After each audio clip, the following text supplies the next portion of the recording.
So hello, my name is Paul Stamp. I want to talk to you today about breathing and how important it is for the mechanics of the breathing to support your core and help your general health. So first up, okay, we need to just think about how you you breathe, and we need to sort of free up the rib cage so that it can move through its respiratory movements nice and easily. So first thing we do is just get that standing posture sorted out. So push those feet into the floor. Lengthen through your neck, tuck that chin in. Imagine there's a string going through the top of your head.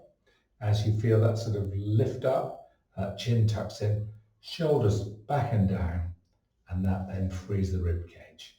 Now, what we talk about with the lower ribs is a bucket handle movement. So your ribs are attached here and then in here. So those are the two handles of the ribs. And then we think about the ribs lifting up and dropping down, breathing in and breathing out. That's the movement we want to see. As the ribs stretch out to the sides, okay, the diaphragm, which is attached inside there, flattens because it's being pulled apart, so it flattens down. As it flattens down, increases the volume of air in your lungs, okay, and that decreases the pressure. So as you open your throat, in the breath comes. Okay, so that diaphragm flattens down, it pushes against your guts.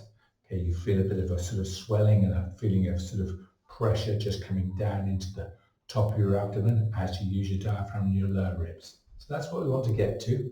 What we don't want to see too much of is these scalene muscles here and here, okay, pulling up the ribs and breathing through here. So we don't want to see too much tension coming through here. These are what we call the accessory muscles of respiration.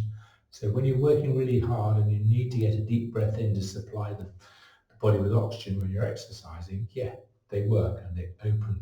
Okay, but in most of the time, the function of the breathing should be nice and low down in this largest part of your lungs here. Now, the other thing you need to know about the lungs is they're elastic. So when you fill the lung with air, okay, as you breathe in, you've then filled a sort of balloon-like structure. So all you have to do is just relax the throat, open the airways, and let that breath come out. Now, that's easy as it sounds, I know, but it's why pretty much every sort of relaxation technique focuses on the exhalation, the breath out being the letting go. Because there's very little work that you need to do in order to allow that breath just to come out. It's just a case of letting everything, just let the cork out of the bottle and just let that breath come out. So once you're doing that again and you've got that diaphragmatic lower abdominal breathing going on, the next thing you need to know is that it supports the core. So if you're just breathing diaphragmatically and you feel that pressure coming out here, you can use that pressure not only just to press against the sort of the abdomen in the front, but to push down into the pelvis. And that then sends this pressure wave against the front of the spine, and it supercharges what happens in the core. So let's just talk about that. So diaphragm comes down, but instead of allowing the belly just to breathe out, you're just going to have that nice tone through your core that you have when you found that neutral spine. Then you've just found that neutral spine, and then you've just squeezed that pelvic floor, just got those low abdominal muscles just to squeeze. Then you've got that sort of costal margin here, and you've just slightly tucked it into your waistband. So suddenly you've got tone all the way through that life jacket of sort of the core, just working just to hold the pressure against the spine. And as you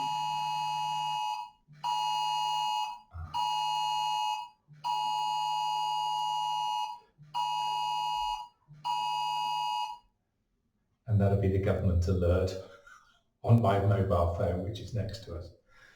That's why I always say don't have your mobile phones in your Pilates class, because of course they tend to go off and just in the wrong moment. So it's proof that I'm not doing what I'm asking my clients to do. So we've got that, okay? So the breathing just strengthens the core. So let's just go through that now. So let's just think about arch and flex. So let's just get that sort of neutral spine. That's the first thing. Hands can go onto the hips here and just onto that bowl of the pelvis. Let's just arch and flex. Arch and flex.